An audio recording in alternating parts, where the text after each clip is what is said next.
Le Touladi est assez préférent dans les lacs à eau cristalline, claire, rocheux, avec une bonne oxygénation et avec des niveaux d'eau supérieurs à 100 pieds. Ici, dans le réservoir, on a jusqu'à 125 mètres. Alors, ça lui prend beaucoup de paliers de température pour sa qualité de vie. Dans la région ici, les thermoclines sont à peu près à 2 mètres, à 3 mètres, et le confort de la truite est à 50 degrés Fahrenheit.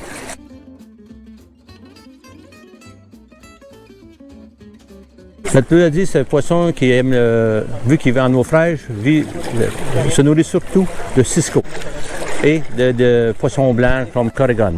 Par contre, il est cannibale aussi, alors tant que la population est assez grande, il va manger ses propres congénères.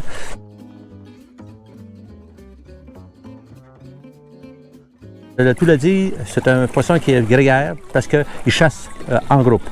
Alors, ensemble, ils vont cerner des bancs de cisco, des bancs de corrigan, puis ils vont, même des fois, tant qu'il y a des bonnes chasses qui se font, les goélands tournent à un endroit, c'est parce que les Touladis ont fait monter un banc de cisco à la surface, au même principe que les rorquals que Jojo font monter du hareng. C'est la même histoire. Alors, si vous trouvez des bancs de cisco, des bancs de corrigan, habituellement, autour de ces bancs-là, il y a des Touladis qui chassent. Puis, si vous trouvez un banc de Touladi de plusieurs douzaines d'individus, il y a toujours une dans le groupe qui a pas mangé, alors c'est celle-là que vous allez prendre.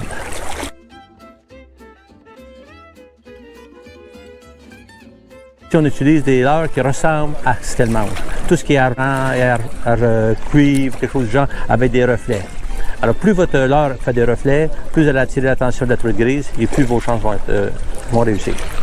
Argent et bleu, c'est ce que je vois le plus profondément.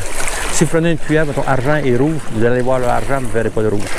À ceux qui dépassent la thermocline, ça change de couleur. Mais le bleu, il reste.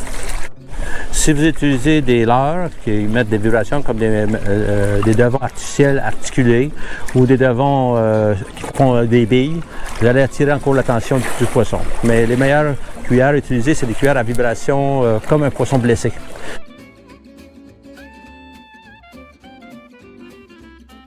Pour pêcher le Touladi, il est préférable d'avoir premièrement un bon sonore pour localiser le poisson en général et utiliser des lignes pour pouvoir aller le rejoindre. Donc, on utilise des downriggers, des lignes plombées, d'autres attireurs comme ça.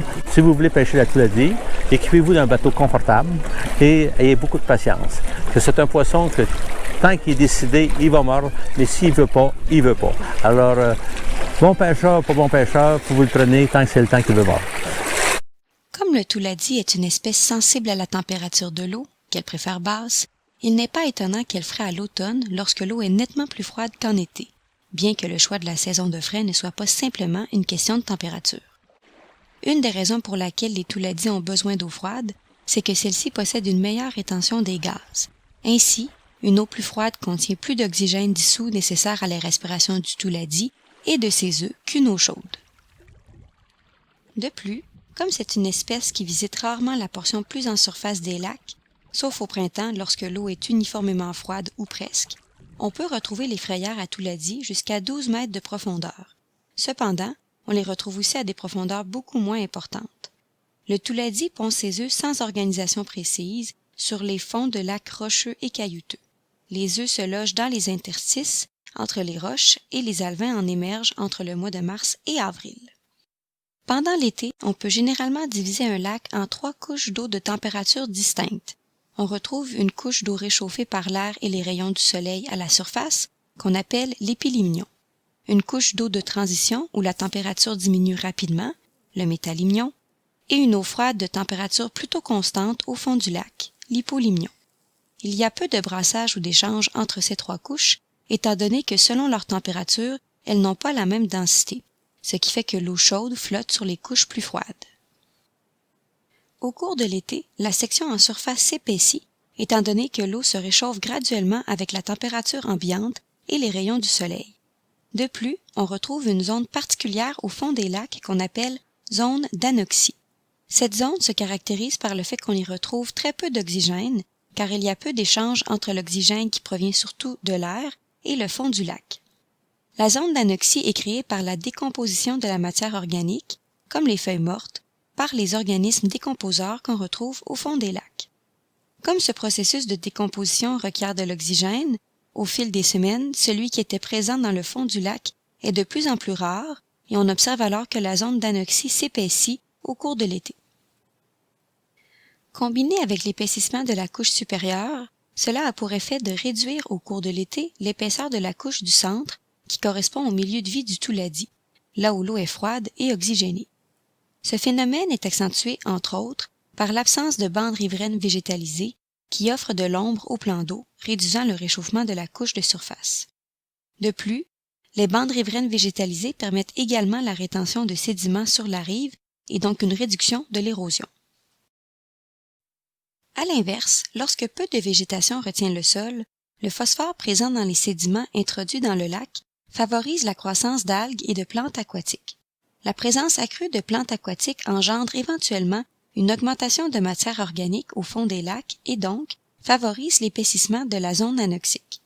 Un apport en phosphore n'est pas nécessairement issu des rives du lac lui-même. Toutes les activités présentes dans le bassin versant, comme l'agriculture, la foresterie, les travaux aux abords des cours d'eau et bien d'autres peuvent influencer la quantité de phosphore dans un plan d'eau. Le Touladi est donc une espèce particulièrement sensible à l'eutrophisation. C'est pourquoi les lacs comportant de bonnes populations se sont beaucoup raréfiés et doivent être préservés. De plus, l'espèce ayant été surexploitée par le passé, le ministère Forêt-Faune et Parcs a instauré des limites de taille, mais aussi la fermeture de la pêche d'hiver sur les lacs à Touladi, puisque c'est durant cette saison que le Touladi est le plus facile à capturer, les prises annuelles dépassant souvent la capacité de reproduction. La présence de grands herbiers qui génèrent nécessairement des débris de plantes ainsi que des algues et qui recouvrent la surface des roches viennent altérer la qualité des fonds rocheux pour la fraie du Touladi. En effet, cette matière organique colmate les interstices entre les roches dans lesquelles se déposent généralement les œufs. Le site de fraie ne devient alors plus un site de choix et les Touladis doivent trouver une autre frayère.